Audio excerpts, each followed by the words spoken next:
It's Friday, and that is our day once again to get to know some people from our congregation. And I want to introduce you to Jay. Jay's sitting there on the other side of the screen. And one of the reasons I decided to interview Jay is because I have gotten to know him over the last couple of years, and I have just really appreciated his mind, his heart, his love for God. We've been in some different Bible studies together and some different classes. And the latest one that we were in together is a men's study that I was leading on Wednesday nights. We had about 30 different guys from our church sign up for that. And Jay was one of the ones that was part of that men's study. We went through a book by a guy by the name of Migliore, Daniel Migliore, and it's a systematic theology. The book was called Faith Seeking Understanding. And the last chapter of that book dealt with the end times, eschatology, last things. And Jay actually had sent me some responses that he had to the chapter in regards to some discussion questions. I sent the guys ahead of time to come for the discussion. And I just, again, found a lot of Jay's insights and his interaction with the chapter quite insightful.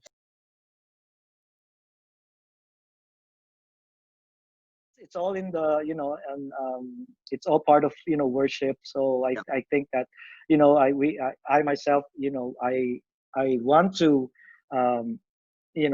participate in these kinds of discussions, however uncomfortable it might be. But I think it's needed for my faith, at least to be stronger.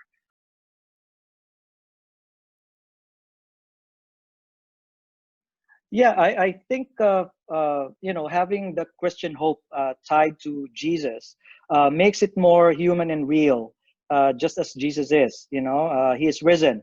So the hope is not some pie in the sky fantasy like utopia or even heaven. What is heaven? It's like what does it even look like without Jesus? So Jesus is the one person every Christian looks forward to meet at the new age to come. Also, having the hope in someone as real as Jesus makes the hope connect to my heart and my mind. It's like, I can always imagine to be happy by myself, but to be really happy, I need another person to experience the full breadth of that happiness.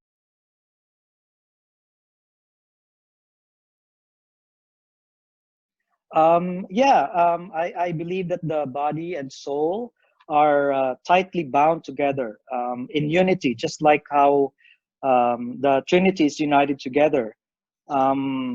If if my body dies, then my soul dies as well, at least until the resurrection.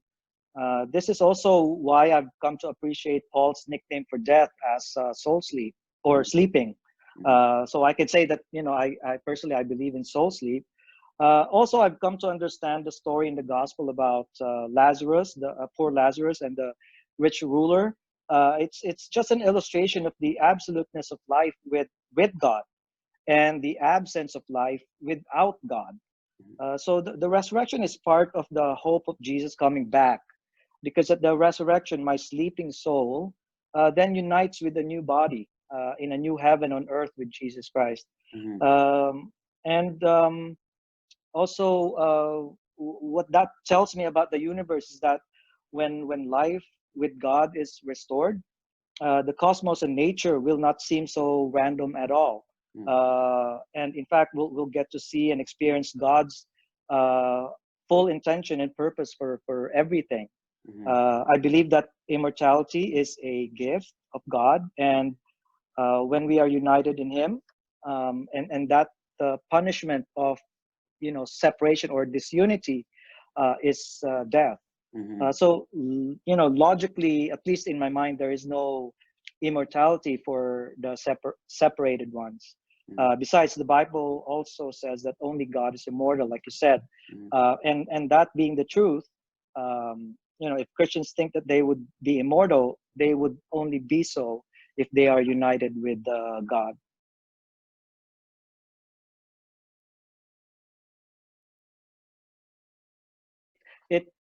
it matters that we live ethically in this life now.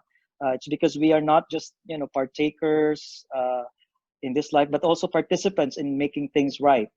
And also the final judgment, hasn't actually happened yet. Mhm. So aren't we accountable to God for the money He left us to invest and grow while He's away?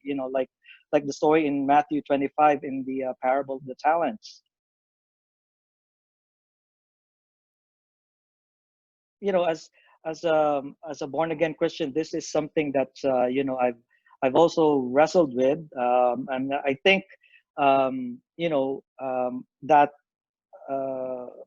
that without the Trinity, I think it will be very hard to imagine why we need connection Hmm. and unity with other people. I am not simply made for a life in complete isolation, just like what's happening now.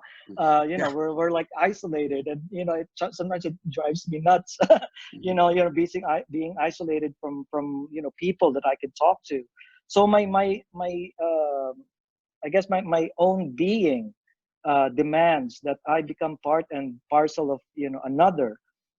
Other living things require other living things to thrive. The universe and and nature, would be meaningless by themselves without association to any kind of joy, awe, and wonderment that can only be real in the consciousness of humans, like us. So even though the doctrine of Trinity is very hard to comprehend, its concept can be used to explain and even applied to the purpose of humanity, to Mhm. family, and community. Yeah. Mm. Yeah. Mhm. Jay, thank you so much for your time today.